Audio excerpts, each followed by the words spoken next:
Carlos Cuesta, director adjunto de Libertad Digital. Hola Carlos, ¿qué tal? ¿Cómo estás? Muy buenas, muy bien. ¿Qué tal todos? ¿Qué tal? Bienvenido de nuevo. Bueno, en primer lugar, Carlos, ya tenemos nuevo presidente del gobierno. Sabíamos que esto iba a ocurrir. Quizá nos ha pillado un poco, bueno, no sé a ti cómo te ha pillado esto, porque yo es verdad que tenía asumido que esto iba a pasar, que Sánchez iba a ser de nuevo presidente, pero aún así estoy todavía un poco como que me cuesta asumirlo, ¿no? Porque es un trago, la verdad, que importante. ¿Tú cómo lo estás viviendo en la jornada de hoy? Nada, muy parecido. O sea, es verdad que era obvio y estaba descontado. Intentar encontrar en la historia de España un momento en el cual los enemigos de España han desaprovechado la oportunidad de hacernos daño, vamos, hay que buscarlo con lupa y pese a eso es uno de los deportes más frustrantes que te encuentras, ¿no? Era obvio que lo iban a hacer, pero efectivamente es el momento en el cual descubres que todos tus temores se van materializando y da pena, da muchísima pena. Ver escenas como las que hemos tenido que ver hoy, dando lecciones a gente como Mercedes Purúa, condenada por señalamiento de gente y condenada por apología del terrorismo, dando lecciones de lo que se supone que es la bondad y lo que es ser demócrata, ver a gente como Miriam Nogueras amenazando, porque no deja de ser un presidente de España. O sea, él desprecia por completo España, Pedro Sánchez, y desprecia lo que es la jefatura de gobierno de un maravilloso país llamado España, pero los demás no. Y para nosotros ver, o para mí ver a una persona como Miriam Nogueras, una persona que ha estado respaldando el golpe, y verle amenazándole al propio presidente del gobierno diciendo tú qué te crees, prepárate, te vamos a exigir lo que sea, es exigir lo que sea, lo pagamos nosotros, además, no lo paga Sánchez. Sánchez no paga nada, absolutamente nada. O ver a Gabriel Rufián decirle prepárate, te vamos a ir mirando día a día, porque te vamos a sacar todo, nos lo van a sacar a nosotros. Es decir, es un ejercicio de humillación permanente a España al que nos promete Pedro Sánchez. El único que no se siente humillado es él. ¿Cómo se va a sentir humillado una persona que no tiene ningún principio? Le da olímpicamente lo mismo. Para él es un día más, un mes más, un año más en el sillón de la Moncloa de utilizar el Falcon. Para los que sí queremos España es mucho más grave. Es decir, él va a dejar España destrozada. Yo no sé el número de mensajes que tengo ya de representantes de empresas internacionales, de firmas, de despachos internacionales que gestionan portfolios de captación de inversión en los que te explican y te dicen, mira, nos acaban de situar en la última posición. Hay un ranking que ha sacado uno de los mayores fondos y nos han pasado directamente al último puesto. Es decir, España en estos momentos es el último destino al que un empresario potente quiere venir. Y eso se lo debemos a quien se ha cargado la imagen de España, la seguridad jurídica, el Estado de Derecho, se está cargando la Constitución, está desafiando la unidad de España y ya directamente amenaza incluso con llevar a juicio o a comisiones parlamentarias a incluso a los jueces. La verdad es que todo tiene malísima pinta, es decir, sobre todo yo estaba comentando al inicio que esto ya pues, no se puede parar, es decir, la ley de amnistía, yo he comentado que el rey está obligado a firmar esa ley, independientemente de lo que pidan pues, muchos españoles. Por otro lado, en el Senado, por mucho que también lo pida Vox o también lo pida la gente, tampoco se puede paralizar en el Senado, sino que se puede atrasar, ¿no? Pero finalmente esa ley también saldría adelante.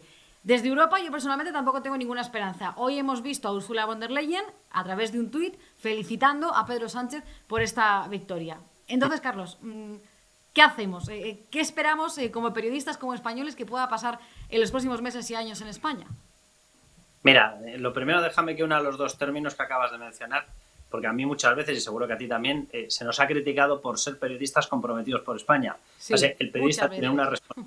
Sí, sí, el periodista tiene una responsabilidad social, es decir, nosotros tenemos la obligación de buscar noticias, tenemos la obligación de contar lo que con toda sinceridad consideramos que es la realidad, lo estamos haciendo, pero además de eso tenemos una responsabilidad social. Es decir, nosotros formamos parte de un eje democrático y de un esquema en el cual, a través de contrapoderes, tres contrapoderes oficiales, uno extraoficial, que precisamente es el cuarto poder y es la prensa, tenemos que garantizar un sistema de transparencia, prevenir a la gente, darle vías a través de las cuales se sienta esperanzado en la democracia y contribuyamos entre todos a mejorar este país. Esa es nuestra función. Bueno, pues dentro de esa función yo sí que tengo que decir que sí que hay una vía que es doble, porque además, y estoy de acuerdo contigo, yo no le he visto a la Unión Europea comportarse últimamente de forma responsable ni por lo más remoto, ¿no? Ni con la agenda esta climática que se ha inventado, que nos ha metido a todos en una cruzada absolutamente ridícula, destructora de capacidad productiva, destructora de riqueza, destructora de empleo, para que nos acaben adelantando otros países dictatoriales estilo China.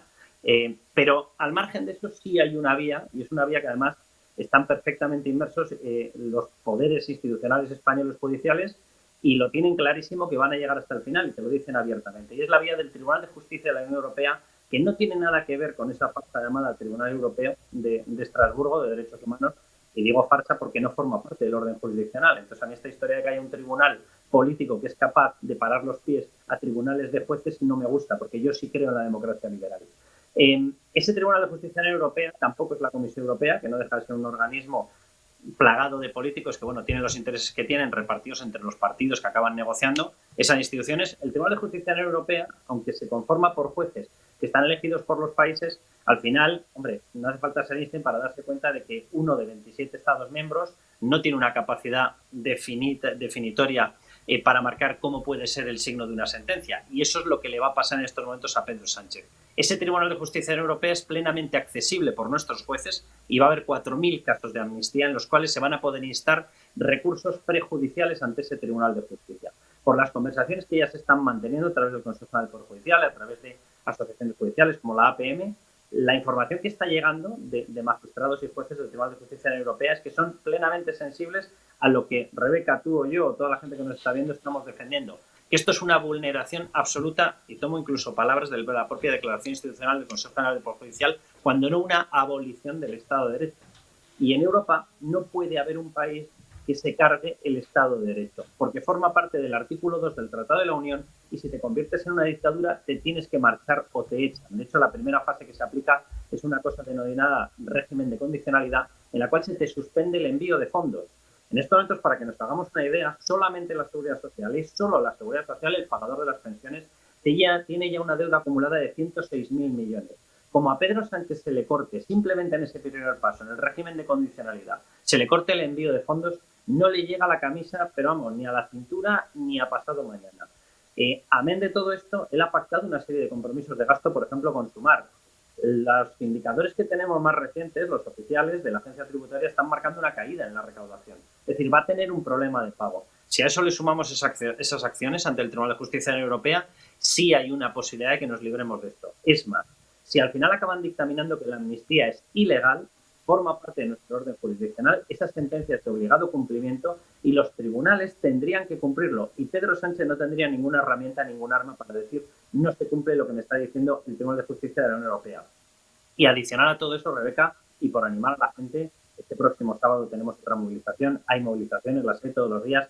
O sea, que le llegue la idea y que le llegue la imagen a todas las instituciones europeas, incluido al propio Tribunal de Justicia de la Unión Europea, de que esto es una aberración, que esto va contra la democracia, que esto va contra la Constitución y que hay una población que no acepta que se violente todo lo que nos hemos dado como régimen plasmador de una democracia liberal es importante. Para eso, evidentemente, tenemos que movilizarnos y tenemos que hacerlo de forma pacífica. Es decir, los malos a ojos de Europa tienen que quedar indubitadamente ellos, los buenos tenemos que quedar indubitadamente nosotros. Por eso hay que extremar, hay que señalar a los ultras, hay que sacarlos de las manifestaciones. Es decir, tenemos que dar todo un ejemplo para que Bruselas no tenga ninguna disculpa y diga, es que a lo mejor es una cosa entre unos radicales y otros. No, aquí no hay más radical que Pedro Sánchez y sus amigos, Merche Purúa, Arnaldo Otegi, Oriol Junqueras, Carles Puigdemont, Laura Borràs, Míriam Nogueras. Estos son los radicales, nosotros no somos los radicales. Ese es el papel que tiene que tomar desde el Tribunal de Justicia de la Unión Europea, también nuestro papel como ciudadanos y como periodistas, pero también es fundamental el papel de los partidos de la oposición, ¿no? ¿Qué deben hacer, qué crees que deben hacer a partir de ahora en esta legislatura, tanto el Partido Popular como Vox? Pues mira, el próximo miércoles, me parece que es día 22 de noviembre, van a hacer una cosa importante, además la van a hacer los dos en el Parlamento Europeo.